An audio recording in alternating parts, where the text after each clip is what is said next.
What's up guys, Zane here, and welcome back to my channel. In today's video, I'm going to be showing you guys my Dragon opener in rotation. Now, I've been asked to do this for a couple of weeks by one of my free company mates, and I'm finally getting around to doing it. So, here I am in the Hinterlands in Dravania against the striking dummies. And before I get into my rotation, I want to go over a couple moves that I want to point out that are essential to this, and you want to execute them properly. First, it will be heavy thrust. You want to make sure that you use heavy thrust on the flanks of the enemy. The flanks are the sides.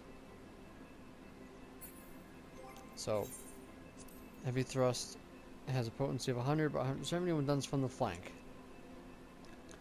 The other attack is the Chaos Thrust. It does 100, but it does 150 if done from the flank. And when you combo with Disembowel, the rear combo potency will be 250. Our next abilities are Fang and Claw and Wheeling Thrust. Fang and Claw must be done from the rear to maximize damage, and Wheeling Thrust needs to be done from the rear, which from the marker you target an enemy is the space between the circle and the break in the circle. So those are the couple moves that you want to make sure that you get the positionals for those. Now for cross-class abilities, you want internal release essential. Internal release is essential to Dragoon. And second one for an extra boost in your HP for recovery. For Marauder, I usually take Foresight because there's no other attack that's really any ability that you really need. And also I take Mercy Stroke for extra cooldown, and Bloodbath if you're soloing and stuff like that. So, I see most Dragoons start off with Dragonfire Dive. I usually do that at the end, but realizing that it has such a long cooldown, it's always best to start at the beginning of a fight or a pull, because it'll be back up by the time you're done with your opener. So I usually would start off with that first. So my rotation I would go is Dragonfire Dive, Battle Litany, Heavy Thrust. No, Dragonfire Dive, Heavy Thrust, then Battle Litany. Into Blood for Blood, Impulse Drive, Eternal Release, Disembowel, Power Surge, Blood of the Dragon, Chaos Thrust. Then I would go with leg sweep, because if you do jump, you'll get locked because it has an animation lock, which is stupid, but so you want to do leg sweep so you have free to move in position for the Fang or Claw wherever one pops. So after leg sweep, you do Fang and Claw from the flank, Wheeling Thrust from the rear, and then head off a Jir Skogul.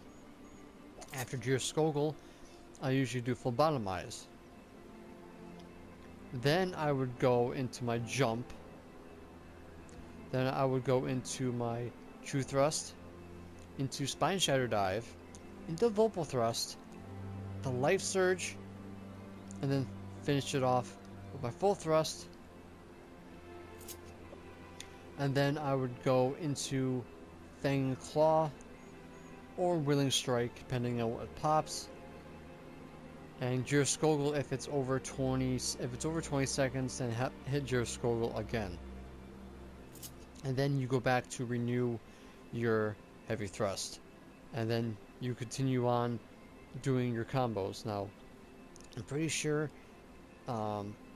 Chaos Thrust and Disembowel will not fall off yet, so I would most likely go back to doing the True Thrust, Vocal Thrust, and Full Thrust combos until that falls off. So, and in the opener, it goes something like this.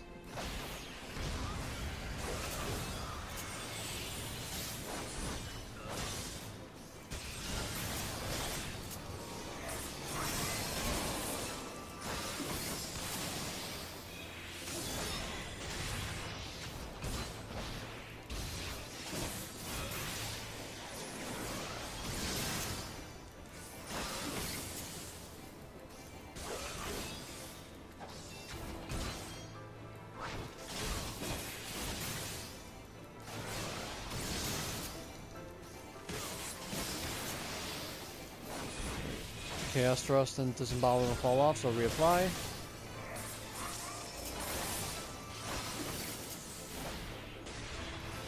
Every thrust falls off, reapply.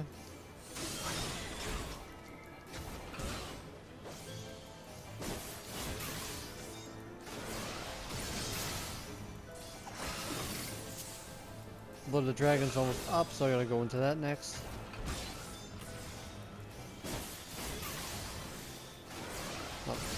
I missed out, but just continue.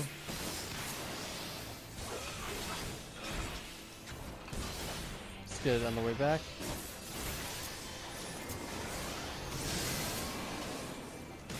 Here's Struggle. Back to the debuff combo. Invigorate if your TP runs low.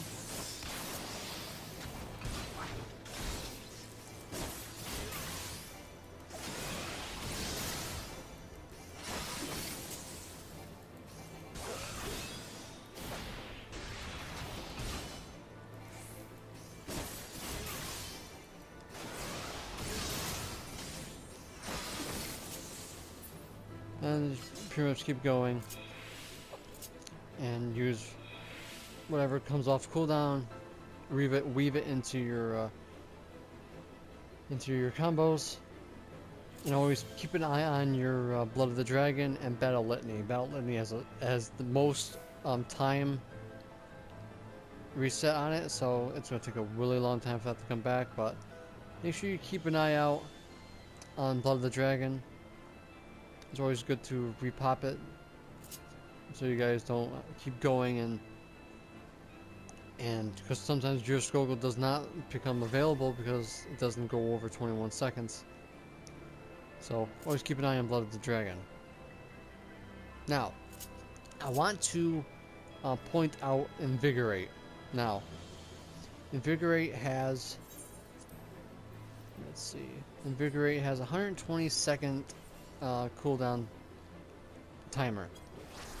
So, because in long fights, you're going to run out of TP numerous times. So, what you would want to do is, you want to use Invigorate at the 500 point mark, because that will give you maximum TP at that point. So, by the time you get down to very little TP, like below 500 or so, or 400, Invigorate should be back up again to use it. But if there's breaks in the fight where the boss disappears or you have to do mechanics and stuff like that, you don't really have to worry about it too much. But always best to use Invigorate during the halfway point of your TP, so around 500. So, but if you have like a mob, ninja or bard or machinist in the group, you know, your TP won't be so much of a problem, but make sure you pop Invigorate halfway through to manage it better.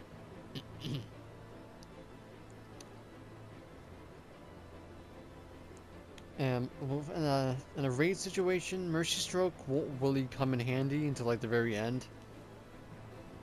So don't really rely on Mercy Stroke.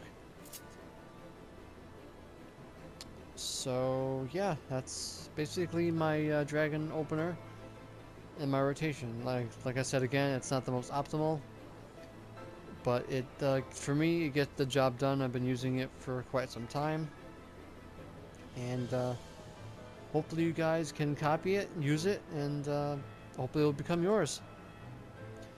So I really hope this video is helpful to you guys. Don't forget to share, like, comment, and subscribe to my channel for other Final Fantasy XIV videos. I would love to hear from you guys for ideas on new videos. So don't be shy to let me know what you guys like to see. Okay, so until next time, may you all walk in the light of Lord Bahamut. Take care, guys.